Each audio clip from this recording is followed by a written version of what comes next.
Si Jehová no edificare la casa, en vano trabajan los que la edifican. Salmo 127, texto 1.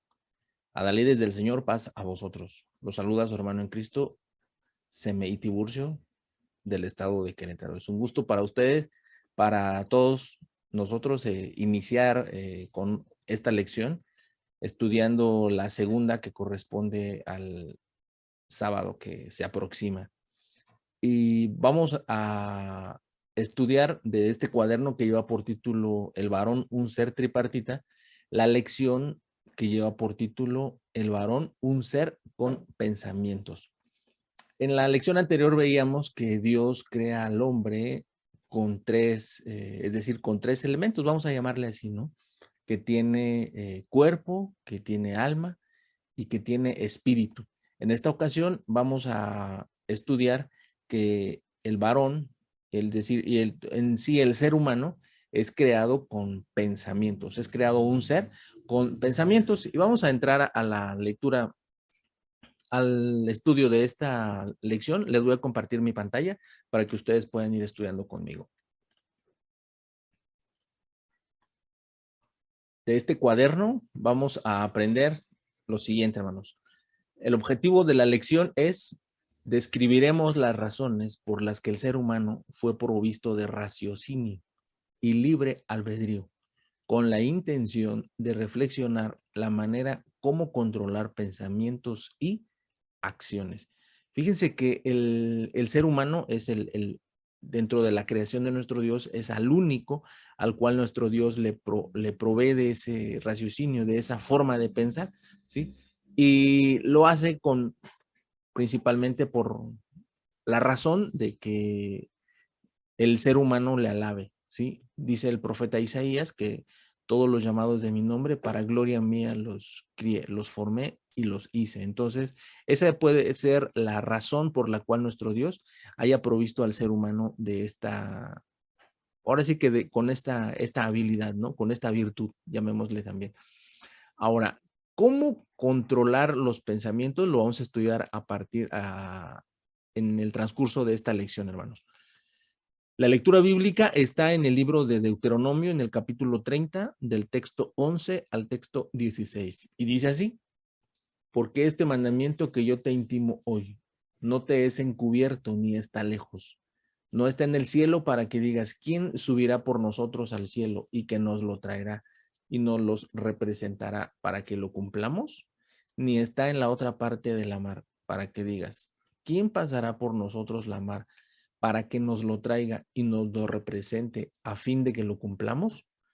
Porque muy cerca de ti está la palabra, en tu boca y en tu corazón, para que la cumplas. Mira, yo he puesto delante de ti hoy la vida y el bien, la muerte y el mal, porque yo te mando hoy que ames a Jehová tu Dios, que andes en sus caminos y guardes sus mandamientos y sus estatutos y sus derechos para que vivas y seas multiplicado.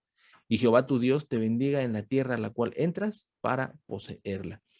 ¿De qué nos habla esta lectura, hermanos?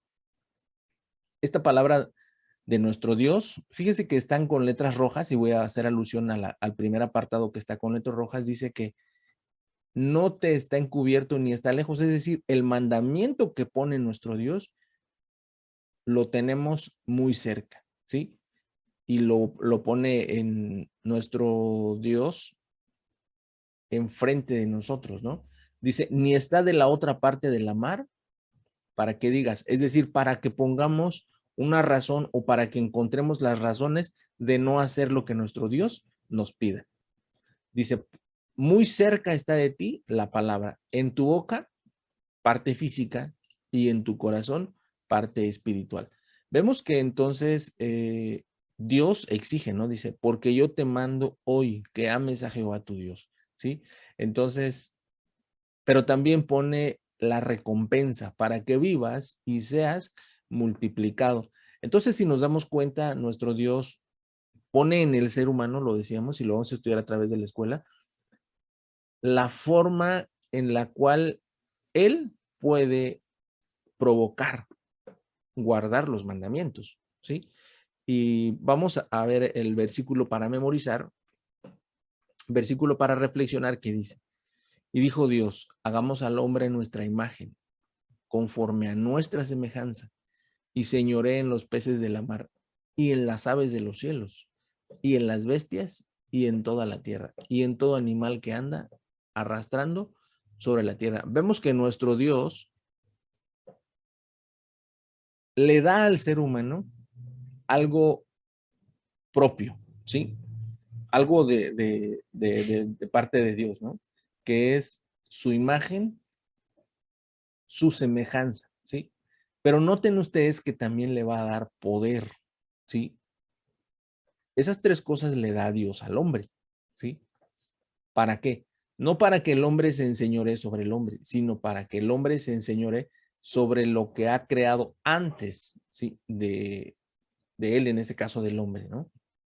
Eso lo dice el libro de Génesis en el capítulo 1, en el versículo 26, y hemos creído nosotros como Iglesia de Dios que este texto, nuestro Dios, está con su Hijo Jesucristo aquí, hablando y dice, y dijo Dios, hagamos, es decir, está hablando de más quienes están con él en la creación, ¿no? Y lo dice la carta del apóstol Pablo, que Jesús es el principio de la creación. Vamos a entrar a los párrafos, y el primer párrafo, hermanos, nos habla y nos va a explicar qué es un pensamiento, ¿sí?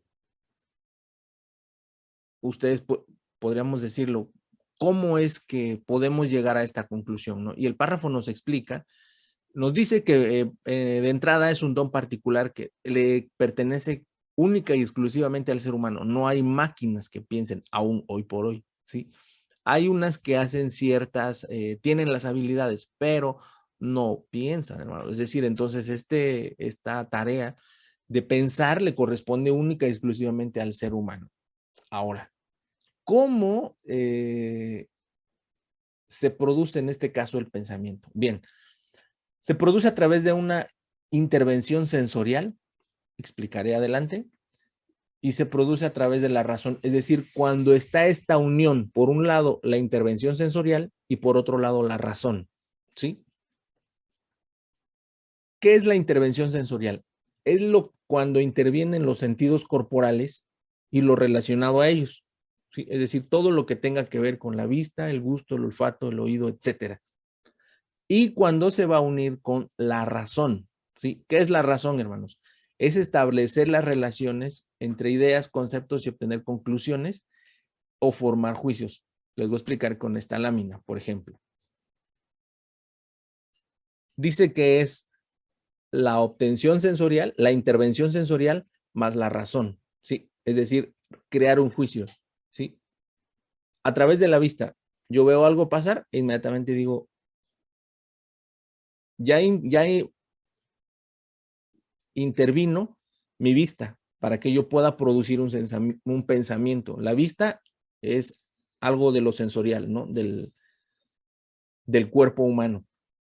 Pero cuando yo digo, puede ser una mosca, ahí ya va a incluir ahí el concepto de la razón, ¿sí? Y eso me va a permitir a mí emitir un juicio. Ahora, si yo empiezo a oler algo, una carne asada, por ejemplo, ¿sí? Ya intervino allí la parte del olfato, ¿sí? Pero el olfato me va a decir a mí, esa carne asada ya se está quemando, ¿sí? O esos chiles que están asando para la salsa ya se están quemando. Entonces ya yo ahí incluí, pero yo porque ya tengo conocimiento. Pero si yo escucho un ruido, un sonido, a lo mejor de un motor, que yo no sé nada de motores, y por eso quiero ponerles este ejemplo, yo escucho pues que se encendió un motor, ¿sí? Pero yo no puedo emitir un juicio qué tipo de motor es, a cuántos caballos corre ese motor, etcétera. Porque yo no tengo más información, solamente puedo decir es un motor. Pero habrá hermanos con mucha capacidad que pueden decir, este motor tiene tantos caballos de fuerza, funciona con este tipo de combustible, es un motor a, no sé, a tantas revoluciones, etcétera. No, desconozco, lo vuelvo a repetir, de motores. ¿Sí?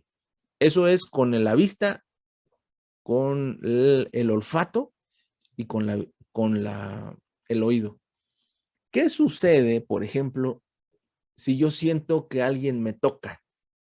o en mi pie, que ahorita ustedes no lo pueden ver. Yo siento que alguien me toca el pie y yo digo, pues yo sentí.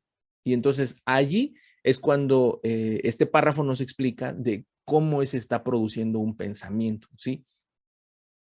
Ahora, ¿qué más nos dice el párrafo número 1? El párrafo 1 nos explica también de las habilidades del pensamiento, es decir, las aptitudes del pensamiento, ¿sí? ¿Qué son estas? Razonamiento, la interferencia lógica y la demostración. Ahora, esas habilidades nos ayudan para conocer varias cosas del ser humano, ¿no? La realidad, los problemas y las necesidades del individuo, del sujeto, ¿sí? Para eso nos sirve que nuestro pensamiento tenga ese tipo de habilidades, ¿sí? Es decir, ustedes no van a conocer mis problemas, mi realidad, o hasta que lo razonen por algo que yo les esté diciendo o que yo se los demuestre, ¿sí? O que digan, por ejemplo, me ven llegar a mí y a lo mejor llego en pants y dice, ¿qué van a pensar ustedes? Ah, este hermano viene de hacer ejercicio, ¿sí? Cuando a lo mejor la realidad es que yo todos los fines de semana me pongo pants para andar, ¿sí? Entonces esa es mi realidad, pero ustedes están utilizando la lógica para hacer sus propias deducciones. ¿Qué más nos dice el párrafo número 1, hermanos? De allí que el ser humano tenga esta habilidad, ¿sí? Que el buen hombre del buen tesoro de su corazón saca bien, ¿sí? Esa es la habilidad que tiene el pensamiento, ¿sí? ¿Qué más nos explica el párrafo número 1? Nos explica cómo es la estructura del pensamiento, ¿sí? Y esto lo explica a base de la lógica formal, que un pensamiento se forma a través de un concepto, un juicio, un razonamiento y una demostración. Y les voy a poner un ejemplo, ¿sí? Tomó pues Jehová Dios al hombre y le puso en el huerto de Edén para que lo labrara y lo guardase. Ahora, lo que nos está explicando en este párrafo, hermanos, es que la estructura, ¿sí? Que se ve en un inicio, ¿sí? Por ejemplo, yo les digo, y ya vieron la imagen, es una manzana, ¿sí? Inmediatamente, como yo se los dije, ustedes lo escucharon. Y eso le permite al ser humano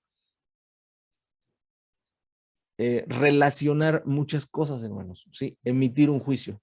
Si yo les digo la palabra manzana, ustedes ya la vieron, ¿sí?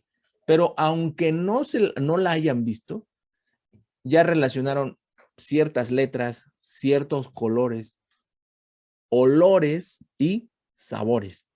Y eso a raíz de que yo se los mencioné y de que ustedes ya lo vieron, pueden decir, es una manzana, ¿sí? Y entonces ya se produce un pensamiento, pero vamos, ya se unieron los dos elementos de un pensamiento. Por un lado, la parte sensorial, decíamos, y por otro lado, la razón. Y de este párrafo número 2 nos va a explicar que el pensamiento es un reflejo de la realidad si existe el objeto. ¿Qué quiere decir esto, hermanos? ¿Sí? El pensamiento es un reflejo de la realidad si existe el objeto. Y para eso quiero mostrarles esto. Esta es una pluma, un lapicero, un bolígrafo, como usted lo conozca. ¿Sí? Y este objeto existe, como la manzana que usted está viendo. ¿Sí? Pero ¿qué pasa cuando los pensamientos, ¿sí? Solamente son el reflejo de lo que se siente, ¿sí? Y aquí volvemos al punto, hermanos, porque yo lo estoy sintiendo. El ejemplo que yo les ponía de mi pie. Si yo llego a sentir algo en el pie, o se cayó algo, o pasó algo, que sería lo más caótico, ¿no? O escucharon algo ustedes, ¿sí? Pero eso ¿qué creen, hermanos? Eso solamente es el reflejo, ¿sí? Pero eso no quiere decir que eso lo convierte en una realidad subjetiva. Hasta que yo, por ejemplo, yo vaya y digo, ay, no es carne asada. Solamente pusieron a hervir un nor suiza, ¿sí? O otro tipo de algún condimento. Pero ese pensamiento se sigue conservando como una realidad subjetiva, es decir, no es una realidad absoluta. ¿Hasta dónde?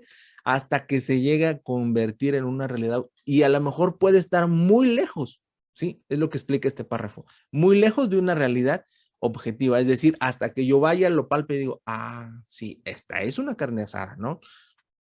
Bien, ¿qué más nos sigue diciendo el párrafo número 2? Cuando el ser humano, cuando Dios crea al ser humano y este está en el Edén, el ser humano está con realidades, con problemas y con necesidades, ¿sí? Ahora, el ser humano está obedeciendo a lo que Dios lo puso a hacer. Sus pensamientos se van a convertir en acciones. Fíjense. Pero ahora, existe una pregunta. ¿Todo lo que Dios le dijo al ser humano lo puso en práctica? Veamos. Lo pone a labrar el huerto, guardarlo, comer de todo árbol del huerto, excepto uno, ¿no? Y le pone nombre a los animales. Esa es la tarea de Adán. Ahora, ¿lo hizo? Por supuesto que lo hizo, ¿sí? Tan es así de que Dios le da esa oportunidad a Adán de estar solo, ¿sí? En algún momento en algún momento de su vida. Dios, en su infinita bondad, misericordia y sabiduría, dijo, no es bueno que el hombre esté solo, hárele ayuda idónea. Y entonces es cuando conoce a su pareja. Pero ahora, y ellos iban a ser felices, pero aquí, esto está en Génesis desde el versículo 2 hasta el versículo 19. Pero aquí la pregunta es, hermanos, ¿lo hizo? No lo hizo. ¿Sí? Génesis capítulo 3, del versículo 1 al versículo 5, encontramos que no cumple con ello. ¿Sí? Y por eso, todos sus pensamientos que antes estaban ligados a la obediencia, ahora están ligados a la desobediencia. ¿Sí? Pero todo empezó en un pensamiento y ahora sus acciones, ¿sí? Que son producto de los pensamientos, se están convirtiendo pues en algo que él necesita cambiarlo, ¿no? Y por eso dice el párrafo, aquí solamente he hallado esto, que Dios hizo al hombre recto, más ellos se buscaron, ¿qué, hermanos? Muchas cuentas. Vamos a pasar al párrafo número 3, que dice, hagamos al hombre a nuestra imagen, conforme a nuestra semejanza. Aquí sí quisiera recalcar algo de lo que hablábamos al inicio, hermanos. Dios crea al ser humano no quisiera llamarle propiedades, pero sí con atributos que tiene nuestro Dios, ¿sí? Que es su imagen y que es su semejanza. Entonces Dios puso algo en nosotros de él, ¿sí? Como un sello, digo, esto es mi creación y nos está dando a nosotros, ¿sí? Esa bendición de tener algo de parte de nuestro Dios. Y lo decíamos, también le da poder, ¿sí? Y se enseñoree, ¿sí? Y que haga con lo que Dios le está dando, con la creación, todo lo que esté a su alcance, ¿sí? ¿Qué más nos explica el párrafo número 3, hermanos? Dice, bueno, es que el párrafo 3 y el párrafo 4 están ligados íntimamente. Dice que muchas veces utilizamos la frase, lo hice sin pensar. No, hermanos, todo surge, y lo veíamos ahorita, porque lo pensamos y luego lo hicimos, ¿sí? Sobre todo el pecado, ¿no? Por ejemplo, el pecado entra en Eva por la vista, ¿no? Dice, y vio, ¿sí? Que el fruto era agradable. Entra el pecado por la vista. En el caso de Lot, ¿sí? Lot ve toda la llanura del Jordán y dice, pero ojo, entra allí la vista y después va a tomar una decisión, un juicio, y va a emitir un razonamiento y dice, yo me quiero quedar allí, ¿sí? Otro ejemplo, dice, y vio Cham o Cam un lingote. Todas las propiedades que había ahí, yo las quiero, ¿sí? Pero vamos, el pecado en estos casos que le estoy mencionando entra por la vista. Y otro caso muy sonado es el rey David. Ve a una mujer que se está bañando y emite un juicio, ¿sí? Y llega a decir, yo quiero a esa mujer, ¿sí? Pero vamos, no se comete el pecado allí sin pensarlo. Habrá actividades que a lo mejor las hacemos sin pensar y las hacemos así por mero instinto. Pero en este caso el pecado, no, hermanos. Luego entonces nuestros pensamientos se van a convertir en obras. Pueden ser obras buenas o pueden ser obras malas. ¿Sí? Hasta aquí el asunto de los párrafos. Quisiera compartir con ustedes lo precioso que contiene este cuaderno, hermanos, sobre el recurso para profundizar. Les voy a platicar más o menos.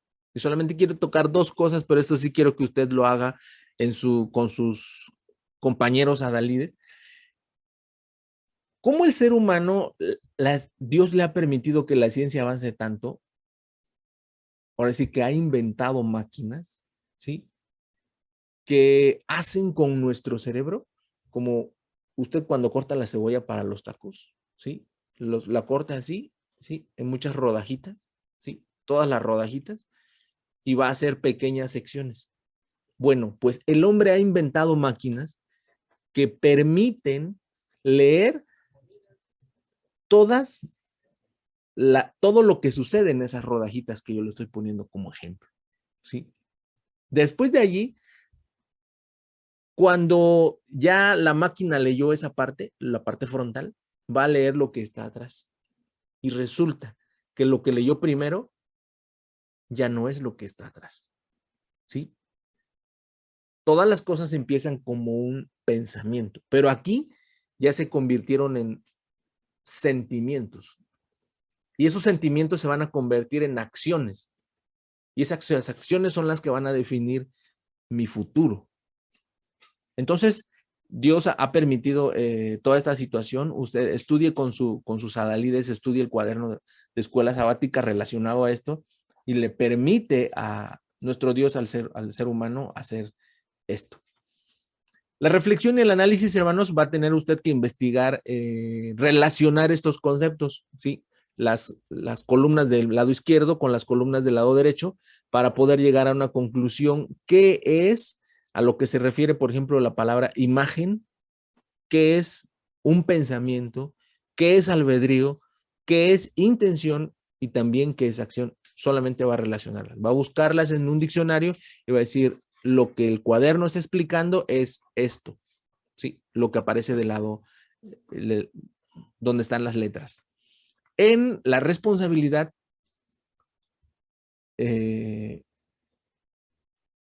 yo, por ejemplo, voy a ser honesto.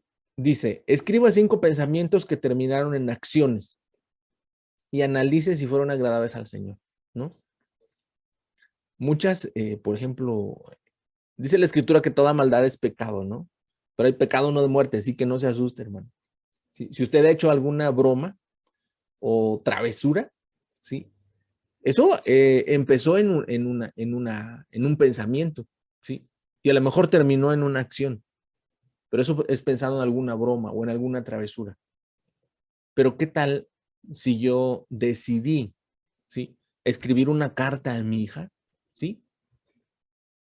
Y terminó en una acción, ¿sí? O a lo mejor decidí hacer esa llamada importante.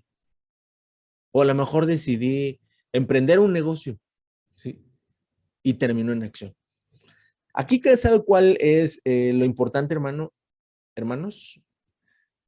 Que nuestros pensamientos, nuestras acciones, sean agradables a nuestro Dios. Le agradecemos mucho a nuestro hermano Joel Alejo, titular del departamento varonil, que nos haya dado la oportunidad de invitarnos a compartir con ustedes el estudio de esta lección. Que el Señor los bendiga grandemente, hermanos. Paz a vosotros.